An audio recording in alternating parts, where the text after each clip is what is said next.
Yeah. But what actually happens? Youth hockey. How are captains picked? Players usually are the most usually or most often vote captains. It's the Yep. players. What does a 10-year-old know about a captain? Yeah. Yeah. He's gonna vote Right? for his buddy. Right. So what it Yeah. turns out to be a popularity contest. Yeah. Right? Or it turns out to be the best player only, or a combination of the both. Right. Or you got let's say my kid. We have the kids over at our house. He's got rotating at the house for pool parties and all this stuff all the time. Of course he's going to be a popular kid, right? So a lot of times the captains are picked on a popularity contest, and it's crazy. But how can a 7, an 8, a 10, 12, 14-year-old kid, 16-year-old kid actually know what a leader is and Yeah. actually go pick one? Yeah. And Seriously. and you don't even know.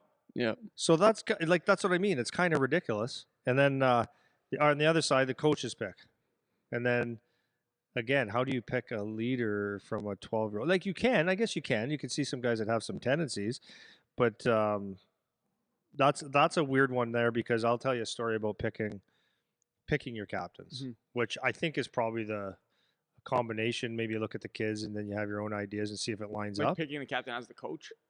Yeah. Yeah. But like maybe a coach, like an idea of doing it is if you got, because you have to do it, or if you're not doing the rotating one, then you maybe take a kids poll and you have your own here and say, like, let's see if it matches up. And if you see if it's a popularity contest, then it's like, well, whatever. But what I did, so when I was coaching in Detroit, I had a team for 2 years, and the first year I had it, we were ranked right from the beginning, because we were a super team, right? And we were ranked right from the beginning, top 3 in the USA the whole year.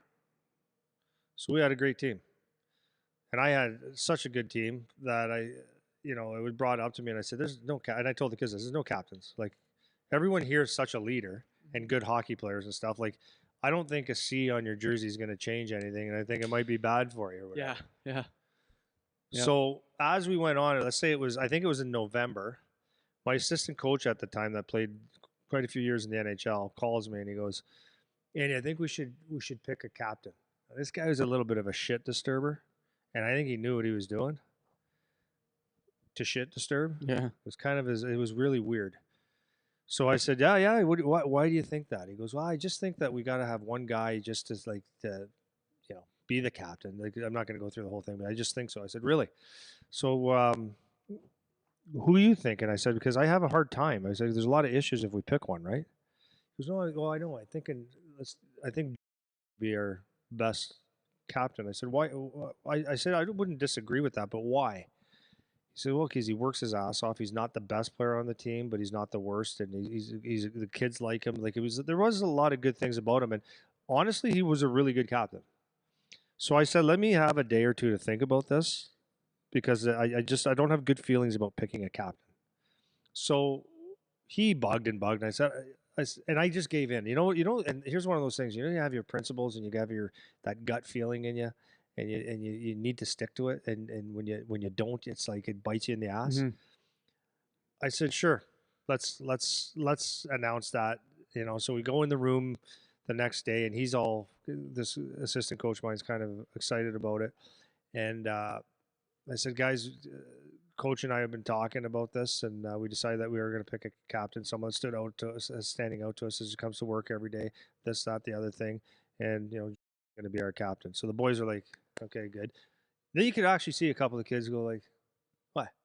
We had a super team."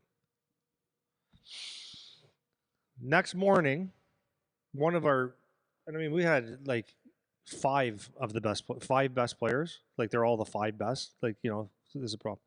This guy calls me, this dad, who I was training his kid for 6 years, 7 years at the time. Great player, drafted, played USCA, still plays.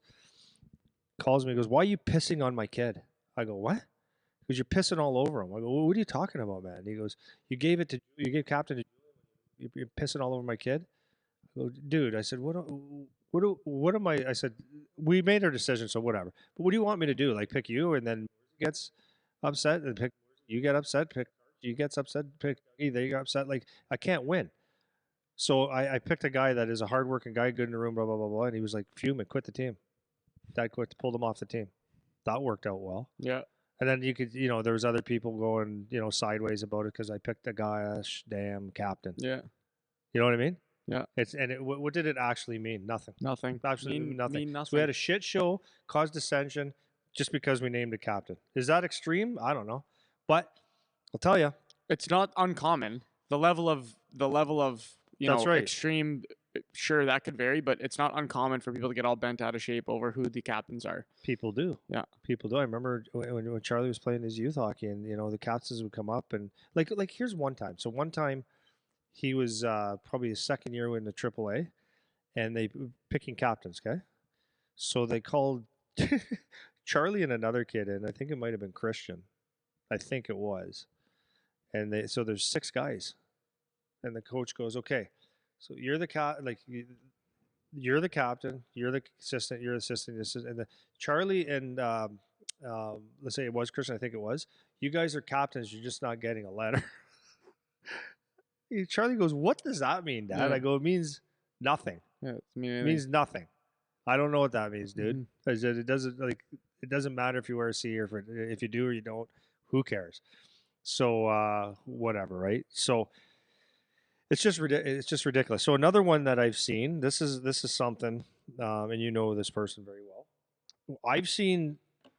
See, just because you think someone's good in the room or whatever you think, at a young age, what is a captain? So one of my kids, I've seen it. He took being the captain of the team so seriously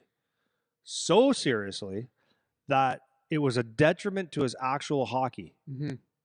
So he would be going to the games and he would make sure that, oh, I have to be there, Alexa. Oh, I've got to bring the speaker for the boys. I've got to do this. Oh, he'd be getting ready for the game. And, oh, the guys, we got to get the water bottles filled. He'd fill the water bottles. He'd pick up the pucks. He'd worry about everything. We got to do our warm up and all this stuff. It actually took away from his freaking game, man. Yeah. So I had conversations with him because, Charlie told me, he goes, like, Dad, he's going sideways about it. He goes, just took it so seriously. But he's a guy that he is a leader. Yeah. Like 100%. When he gets there, he wants everybody to be, you've seen him in here. Yeah. He wants guys to be organized. He wants to do it on time. He's never going to be late. Definitely he's like the perfect, yeah. He's the perfect student. Yes. Or the perfect guy to have on your team because everything needs to be done right.